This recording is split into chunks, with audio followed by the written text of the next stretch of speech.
বাবা আমার ভক্ত বালকের আইসাও আমাকে কি নিয়ে আইসাও? বাবা তোমার নিকে পালের বড় গরুটা নিয়ে আইছি। বাহ কি সুন্দর, তুমি সে আমার আসল ভক্ত। আল্লাহর কাছে কয়ে তোমার হাতে নিয়ে জান্নাতে যাবো। বাবা তোমার নিকে আমি এই ছাগির বাচ্চাটা নিয়েছি। না এ তো ছোট কে, বাবার বুদ্ধি বিশেষ কম আছে নাকি? না বাবা, তাইলে আমার ওই ভক্ত কত বড় গরু নিয়ে আইছে। যাই হোক, আমার প্রিয় ভক্ত কি নিয়ে আইছে আও? বাবা আমি তো কিছু আনি নাই।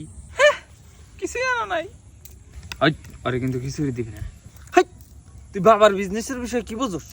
মানুষের আস্থার উপর বিজনেস হলে সবচেয়ে বড় বিজনেস। এই বিজনেসে খালি লাভ আর লাভ। কি বলানো না, আবার দোয়া করে দেই।